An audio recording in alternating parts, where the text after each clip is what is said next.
Okay, so we found all 4 roots, remember. So now we have 2 negative roots right here. One's negative, and we have 2 positive roots. So when we look at Descartes' rule of signs, we had 2 positive, 2 negative. So this was how we have our, or these were our roots, okay?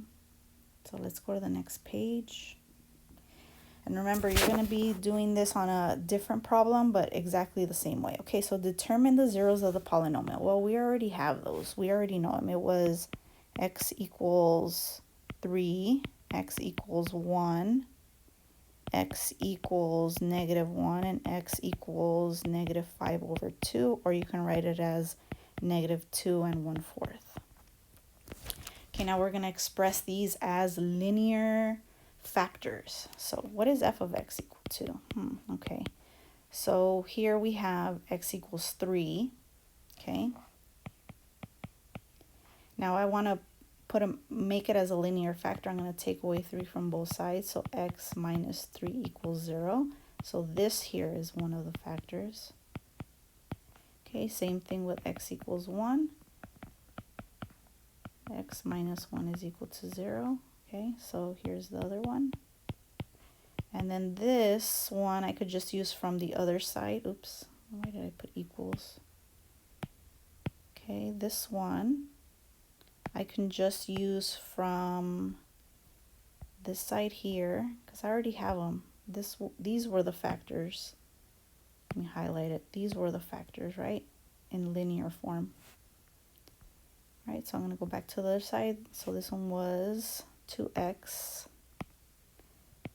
Oops.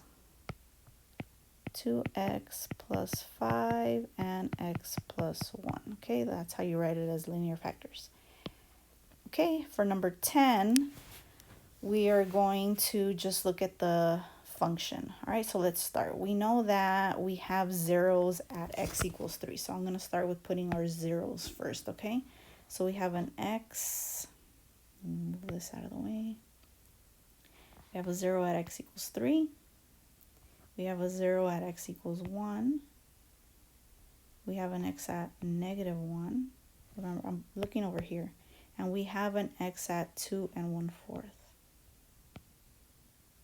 -2 1/4. All right, so there are my zeros. Okay, another, I'm gonna also use our y-intercept. So let's go back to the other page to find out where we have our y-intercept. So for number 3, it says, well, when x equals 0, what is our y?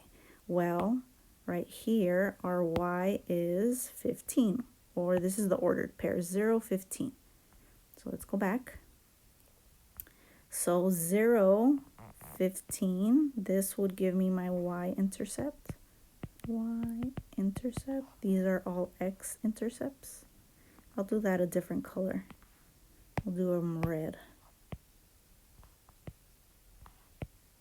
Okay, and that is our, for this, our red is our x-intercepts. Okay, or our roots. All right, so we also evaluated on number, what number was that one?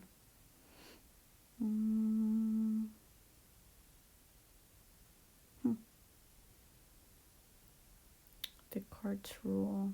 Let's go back to this page. Where did we evaluate? Oh, here we go. Number 6. We evaluated f of 2, which gave me right here. Oops, why did I do that one? My goodness. Okay, so here we had this right here is one of them. We evaluated, and here was the other one. All right, so let me go back. This was number 6. All right, so when we evaluated f of -2, we got -15. -15. When we evaluated f of 2, we got -27. So this means that -2, -15 is a point. 2 comma negative 27 is a point. So I'm gonna put these points on the coordinate grid. Okay, so negative 2, negative 15 is here.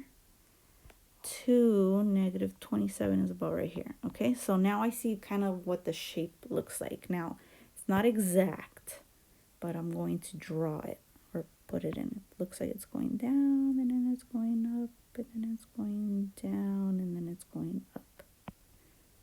All right, so this is what the function kind of looks like. Okay, it's not exact, but this is a rough sketch.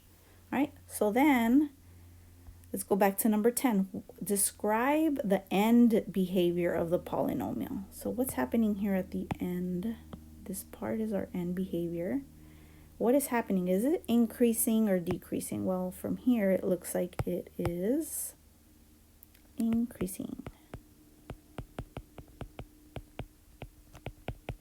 Yay. All right, and we're done.